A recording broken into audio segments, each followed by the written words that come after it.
সবচেয়ে ফজিলতপূর্ণ আয়াত হলো আয়াতুল কুরসি।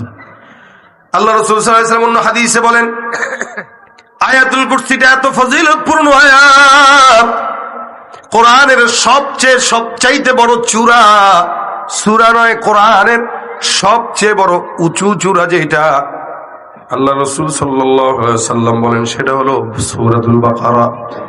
একটা পাহাড়ের যেমন চূড়া থাকে উঁচু চূড়া, আজকের এই প্যান্ডেলের উঁচু চূড়া হলো এই যে মাঝখানের জায়গাটা। আল্লাহ রাসূল সাল্লাল্লাহু আলাইহি ওয়াসাল্লাম বলেন কোরআনের সবচেয়ে উঁচু চূড়াটাই হলো সূরাতুল বাকারা, আর সূরাতুল বাকারার মধ্যে সবচাইতে উঁচু চূড়াটা হলো আয়াতুল কুরসি। এটা অনেক দামি, অনেক ফজিলত। উমার ইবনে কাব যখন এই কথাটা রাসূলকে শুনাইলেন, নবী করিম সাল্লাল্লাহু আলাইহি ওয়াসাল্লাম বুকের ভিতরে একটা আছে না সাব্বাস, এরকম করে একটা দিলেন, সাব্বাস তোমার এই কথা সত্য, আর আল্লাহর কোরআনের ভিতরে সবচাইতে ফজিলতপূর্ণ আয়াত তুমি যেটা বলেছো এটাই, আয়াতুল কুরসির চাইতে ফজিলতপূর্ণ আয়াত আর নাই।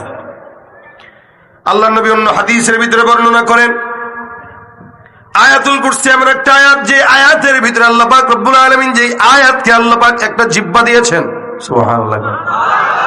আপনার আমার যেমন জিহ্বা আছে, আমরা জিহ্বা দিয়া আল্লাহর গোলামি বাদ দিয়া মানুষের গোলামি করি, আমরা আল্লাহর গোলামি বাদ দিয়া দলের গোলামি, নেতার গোলামি, পীরের গোলামি অথবা অন্য মানুষের গোলামি করি।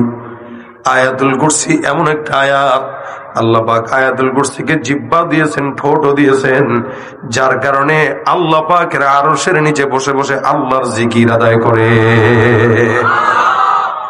ভাইরা আমার, আয়াতুল কুরসির ফজিলত অনেক বেশি, যার কারণে আল্লাহ রাসূল বলেন কোন ঈমানদার মুমিন বান্দা যদি আয়াতুল কুরসিকে তেলাওয়াত করে, আল্লাহ পাক রব্বুল আলামিন ওই বান্দাকে বিনা হিসাবে সোজাসুজি আল্লাহর জান্নাতে ঢুকায় দিবে। আপনারা পারেন তো? যারা পারে তারা বলছে ইনশাআল্লাহ, যারা পারে না তারা চুপচাপ আছে যে হুজুর পারি না তো ইনশাআল্লাহ কেমনে কই।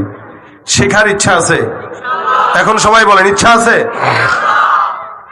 এগুলো শিখতে মন চায় না, আমাদের শিখতে মন চায় কে কেমনে গোল মারে, কে কিভাবে ছবি করে, মুভি করে, ড্যান্স মারে, এগুলো আমাদের সমাজের যুবকরা খুব ভালো করে জানা আছে।